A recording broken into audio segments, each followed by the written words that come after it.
Hey, what's up guys, it's Blue Monkey, welcome back to the channel. Today is a video highly anticipated by my viewers, the biggest and smallest hunter pets in World of Warcraft. I'll go over the top largest pets first, followed by the smallest pets, and on the way I'll talk about what each brings to the table in terms of viability. I'll give you a map of the locations and some of the most unique models in the family so that you guys can go out and tame these bad boys for yourself. Before we get into it, guys, leaving me a like down below is much appreciated. And if you want to see fresh hunter content every single week, be sure to subscribe and hit that notification bell. And without further ado, let's just jump right in. So starting off, we're going to go with Devilsaurs, but not just any Devilsaur, specifically Undasta. Now I've got the camera angle set so that, it highlights how big he is, but he really does tower over me, not to mention he's one of the coolest Devilsaur models in the game in my opinion. Obviously, he's got that Zandalari look going for him, and I think the gold and the blue on his armor mesh really well together. Or excuse me, the bronze and the blue, and then he's got those gold stripes on his skin, actually. He's got those fat-ass tusks sticking out of him, and he just looks like a badass all in all. He is going to be exotic. He's in the Ferocity pet family, bringing you Predator's Thirst and Primal Rage. Predator's Thirst grants you and your pet 10% passive leech, and Primal Rage is going to increase your haste for you and all party and raid members for 40 seconds. This is basically Bloodlust. It's a huge offensive cooldown, and he comes with the ability Monstrous Bite. It says the Devilsaur ferociously bites the enemy, causing the Mortal Wounds effect. Now, Mortal Wounds is basically a debuff that goes on the enemy, reducing the effectiveness of the healing that they receive. This is a great ability and a great pet to take in any type of PvP situation, specifically in Battlegrounds, because Primal Rage is disabled in arenas. But all in all, I think that the Ferocity pet family that Devilsaurs belong to, as well as the Monstrous Bite special ability, combined really well together. Devilsaur's exotic ability is called Feast. It says the Devilsaur feasts on a nearby humanoid or beast corpse within 5 yards, healing it for 20% of its maximum health and restoring 20 focus over 6 seconds. Pretty lackluster. I've talked about this ability before.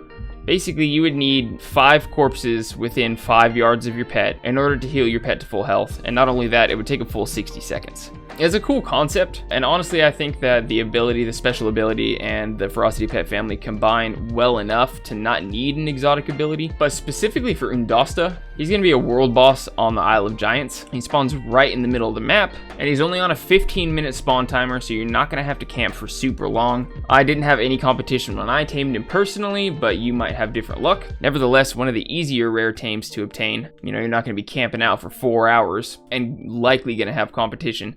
Pretty cool look. One of my favorite Devilsaurs. Next is going to be Faultline. This is another one of my favorite pets in the game for solo content, and I'll get into that in a second. Let's just talk about his appearance. Now, he may not be as tall as Undasta, but look at how large he is. I mean, he is massive. Not to mention, he looks like an absolute beast. He literally looks like a tank. He's got fire coming out of his head and out of his arms. His eyes are glowing red. He looks like he's actively churning coal inside of his body. I mean, like, this guy is dope. And I think in terms of size alone, Faultline probably is larger. You know what I mean? Like I said, Undasta's taller probably. Faultline's going to be larger. Now, Faultline's another exotic pet belonging to the cleft hoof pet species. He belongs to the Ferocity pet family. Again, bringing you that Predator's Thirst, giving you 10% leech, as well as Primal Rage, which is that big-ass offensive cooldown. He also comes with Thick Hide. Now, what it does is when his health falls below 40%, he's going to get 60% reduced incoming damage, and that's for 15 seconds. Now, this just applies to the pet, and it can only happen once every 2 minutes. But this ability really helps your pet stay alive if your pet's doing the tanking for you instead of an actual tank player. Like I said, specifically cleft hoofs are really good for solo players if you're doing PvE, because not only is he going to have the Thick Hide ability, but that Predator's Thirst 10% leech also applies to your pet. So your pet, as long as it's doing damage, is going to be staying alive, or trying to, right? You're going to need to use your mend pet still. It's not just going to stay alive all on its own, unless you're doing absolutely tiny pulls. But with the exotic ability, Blood of the Rhino, you can do absolutely massive pulls. The ability says, the cleft hoof has 10% additional armor and increases the effectiveness of healing received by 20%. So you have 3 things contributing to the tankiness of your pet. The additional armor and the effectiveness of healing received. This is going to make your mend pet's healing go straight through the roof. Not only that, the leech is going to make sure that your pet gets a steady stream of healing. And if your pet does get too low in health, the Thick Hide ability is going to kick in, and he's going to get a massive massive reduction in incoming damage. Now, Faultline is part of the Beast Lord Darmak fight in the Blackrock Foundry raid. Now, this model is only going to spawn if you go into the raid on Mythic difficulty. It's still not hard. This is an old ass raid, and when I soloed the raid, which was not too long ago, I didn't have to take off any gear. You just got to be really careful because he's going to spawn at the tail end of the Beast Lord Darmak fight. So it's like a 3-phase fight. You got to damage the boss down a little bit. He's going to jump on one of his mounts. You got to kill that mount, you got to damage him down a little bit more, and then he's going to jump on a different mount, rinse and repeat, and the last mount that he jumps on is going to be Faultline, and that's where you can tame him. Now for, in my opinion, the biggest pet so far, not too much bigger than Faultline, is simply going to be the furry brown Cotto. I mean, this is a basic pet. This is a pet that you run into when you're freaking level 5. You know what I mean? One of them spawns in Mulgore, but I'll get into spawn locations in just a second. Just look at the size of this guy. I would say he's as tall as Undasta and as long as Faultline. Maybe not as beefy as Faultline, but I don't know. You guys are going to have to tell me what you think.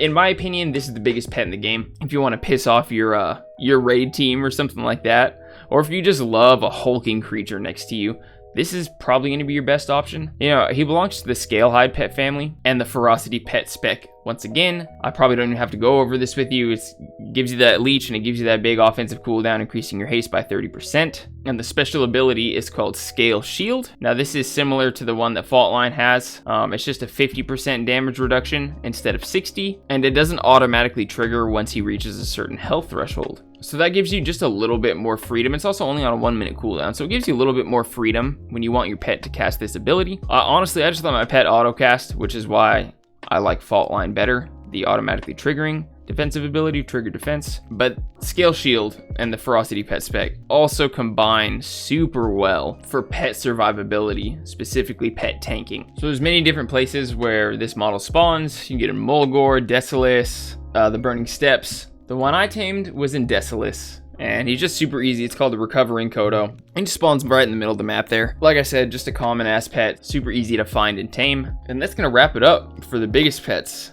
I mean, there's plenty of pets in this game that are decent size, but none that I would be willing to put in this video. You know what I mean?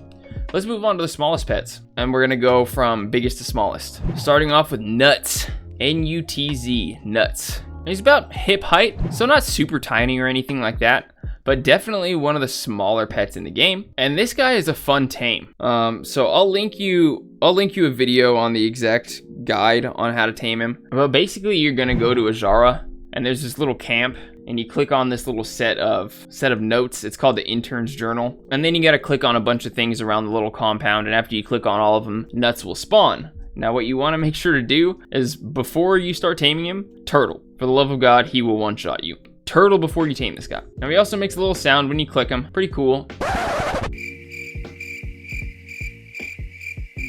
He belongs to the mechanical pet family, the Cunning pet spec, granting you pathfinding and master's call. Pathfinding is going to give you and your pet 8% increased passive movement speed. Master's call is an ability that can get you out of roots and snares. Now the special ability is called defense matrix, but the effect is the exact same as the Cotto that I just showed you. Reduces incoming damage by 50% for 12 seconds on a 1-minute cooldown. Now the Cunning pet spec is clearly designed for PvP, you know, getting you out of those CCs and making sure you're moving quick enough. And in that type of situation, I don't think it's super valuable to have a special ability for your pet that only focuses on pet survivability. So I wouldn't say there's very much synergy here. However, I would definitely say that he's one to have in your stables. You're also going to need the Mechabond imprint matrix in order to be able to tame this guy, unless you're a gnome, goblin, or mecha gnome.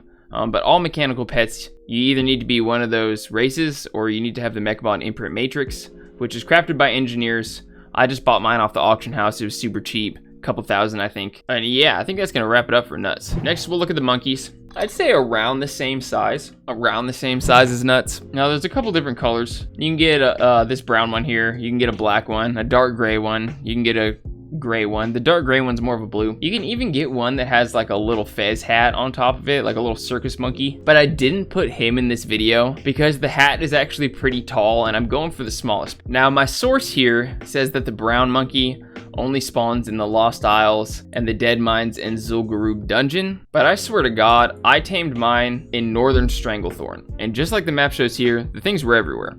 Now the map that I have up for you guys right now is actually for the gray version, but if you're interested in checking for yourself, I will put links down in the description for all these pets, and if you click through the links, eventually you'll get to, the spawn locations of all the different colors that you could possibly want. Now the monkeys have a similar combination of abilities as the mechanicals do, belonging to the cunning pet spec, giving you that plus 8% increased movement speed, as well as the Master's Call ability, allowing you to get out of roots and snares. The monkey's special ability is called Primal Agility, which is another pet defensive ability. It's just a little bit different. It says the monkey heightens its senses, increasing dodge chance by 30% for 20 seconds. So the way you want to look at that is roughly a 30% damage reduction for your pet. And it's not going to be exact because it's dodge chance and not a flat damage reduction, but that's kind of the way you want to look at it. And that's on a 1.5 minute cooldown. Again, with the combination of mobility with the cunning pet spec and a pet defensive special ability. Again, if you're using a cunning pet, hopefully you're in PvP, because cunning doesn't really bring you that much value in PvE unless you're like speed running old content. And if you are in PvP, you're going to want to look for a pet that has a better special ability than this one. Nevertheless, it is one of the smallest pets in the game, so it's in the video. If you want to go tame that bad boy up, please do. Next is the blue toad. This guy is definitely smaller than the last two pets, at least shorter. He's kind of plump. I really actually like this model a lot. There's a couple other toad models in the game, and I think this one's probably my favorite. The new Ardent Wheeled toads are pretty tight though. You can also tame this guy in brown, dark brown, and green, and the toads are going to belong to the Tenacity pet spec. These are more or less your tank style pets, bringing you endurance training, which gives you and your pet 5% increased maximum health, as well as the survival of the fittest ability, which is just a little defensive cooldown for you and your pet, reducing incoming damage taken by 20% for 6 seconds, which sounds like a pretty good deal, but it's on a 3-minute cooldown. So it's like, the way I think about it is, for 2 minutes and 54 seconds, 100% of the damage is going to be getting through to you. And then for 6 seconds, 80% of the damage is going to be getting through to you.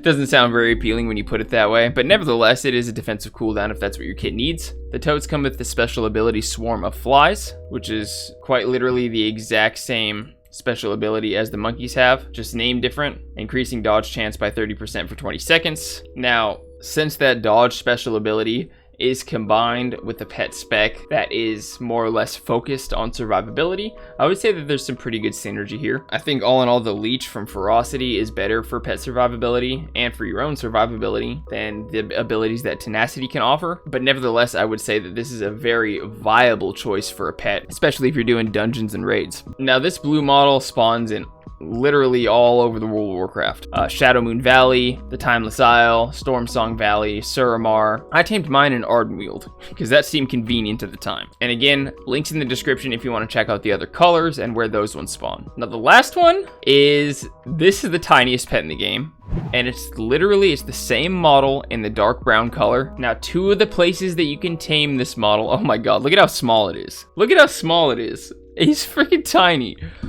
2 of the models, two of the pets in this world, I guess, that have this model are bugged, which is why he's so small. So this is technically just called the dark brown toad, and there's 4 places that he spawns. But if you tame the Marsh Gulper in the Tanan jungle, or if you tame Bufo in the Timeless Isle, these guys are going to be the ones that shrink down to this insanely small size, this comically small size. Now, the reason that he actually turns so small is because, the coding is messed up, obviously, but this is the same model of frog that you turn into when you get hexed. So basically the game thinks that the toad that you're taming is an actual player, and so it shrinks it down at the same ratio that we get shrunken down when we get hexed, and it just results in this tiny blip on the screen. Now, the combination of the Tenacity pet spec as well as the toad pet family granting you the Swarm of Flies ability, I would not say is particularly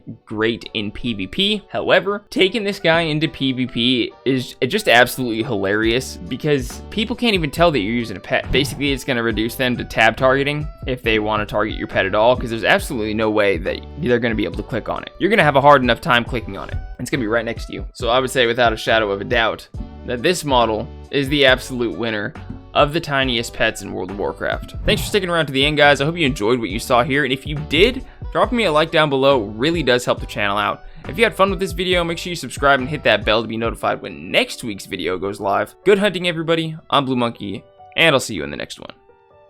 Peace.